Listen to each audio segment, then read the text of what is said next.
195 pesos per dish halo-halo guys. Do you think na worthy siya sa 195 pesos? So, kayo na lang ang bahala. So, I'm sure na masarap ito. Okay? Guys, nandito kami ngayon sa El Salvador, sa Danau guys. Tingnan nyo ang dagat dito. High tide siya. White sand talaga dito guys, and maganda dito guys that you have to pay for your beach here like 200 pesos entrance.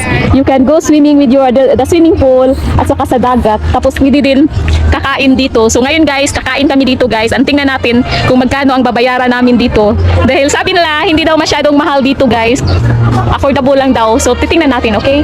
Tingnan kung masarap ba ang pagkain nila. Pero for now, I'm just gonna tour you around, ha? Para malaman nyo kung gaano kaganda dito.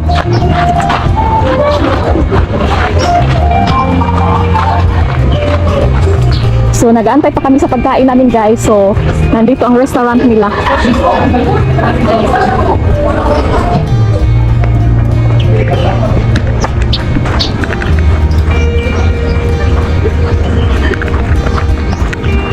So actually guys, Friday ngayon guys, pero may mga tao pa din nakakain dito dahil sabi nila mura daw dito.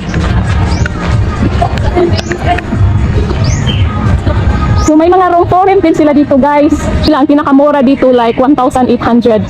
Good for 2 people.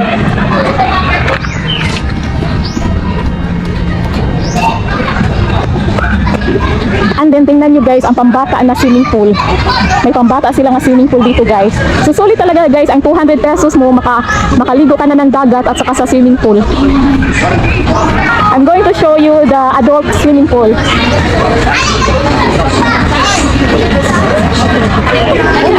So I think may nagpa-party guys. So nandyan ang swimming pool nila na malaki guys.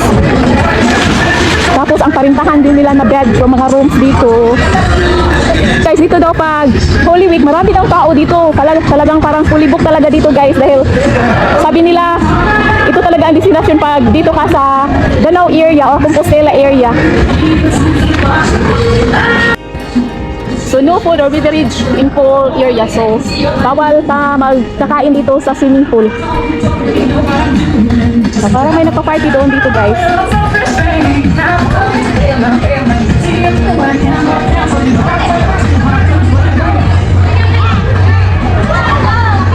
So ganito kaganda ang 200 pesos nyo guys ha.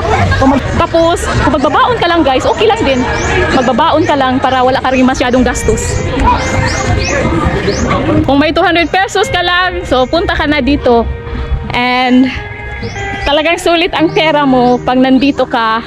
So hindi na kailangan na mahal. Dahil sa ngayon guys, bawal ang mahal sa ngayon, okay? So kailangan ng mga tao dito nagtitipid talaga. So yan, kaganda dito guys sa El Salvador.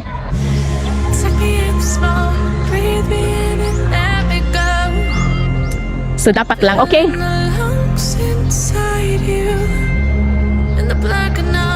So Coco Restaurant, look ano sa pangalan ng Coco Restaurant nila guys.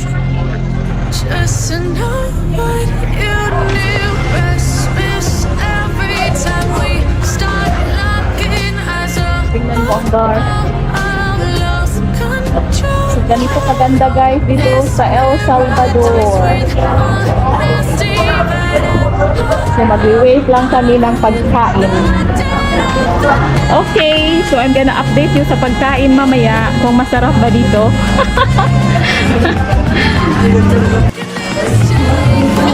So ito guys, with price na ito guys, 350 pesos for that.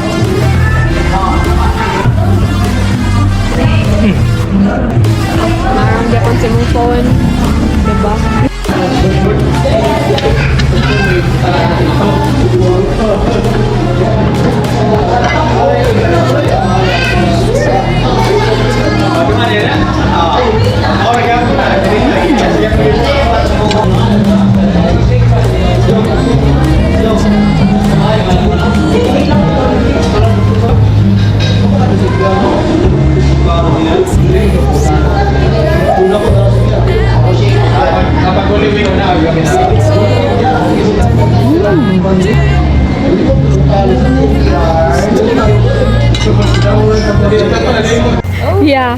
I am 53 years old guys pero kung gusto mong magpakasarap lang sa life, so ito talaga ang gagawin mo.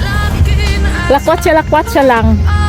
Dahil retired na ako, pero ayaw ko lang manatili sa bahay at taking care sa mga, well, may mga alaga ko, aso at saka pusa, pero gusto ko din na masaya lang ang buhay, na palagi lang walang problema, okay? So yan lang.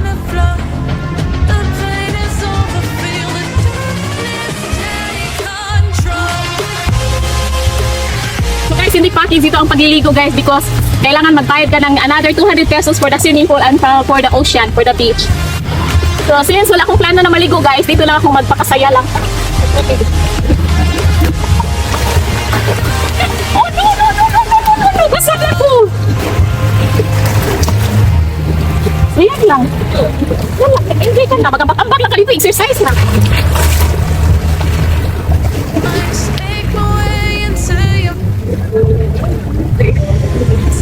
Ay, lawa pa din natin natin. 195 pesos per day sa halo-halo guys. Do you think na worthy siya sa 195 pesos? So, kayo na lang ang bahala. Pero I'm sure na masarap ito, okay? Has confirmed Bigfoot. Just to know what you knew. Restless every time we start locking eyes. Lost control. Oh, it's paradise with honesty, but I'm in the dead of the night.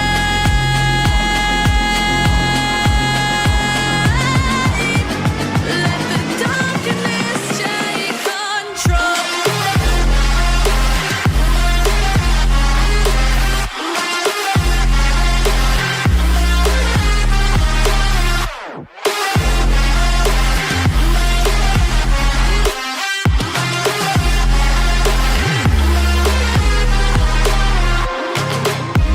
Let the darkness take control.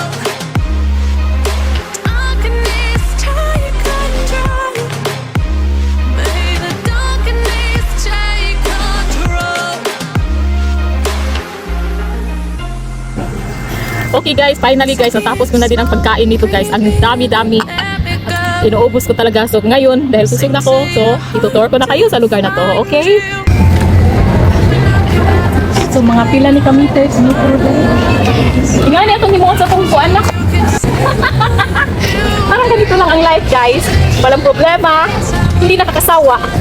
Yung kung may pera ka lang, lalabas ka, at saka pag-enjoy sa life.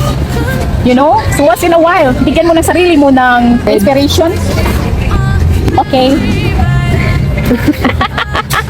Life as a retired woman in the Philippines. Okay guys, sa paglalakwatsa ko dito guys, sa pagpasok ko dito sa El Salvador, ang binabayaran ko lang ang pagkain ko at saka ang halo-halo ko, which is cost around 550 pesos. Ang sulit na dahil nakakalakwatsa ako at nakita ko ng magandang halaman, magandang flowers dito. At saka yung resort nila talagang maganda dito guys. Okay, so see you next time. I love you. Bye-bye.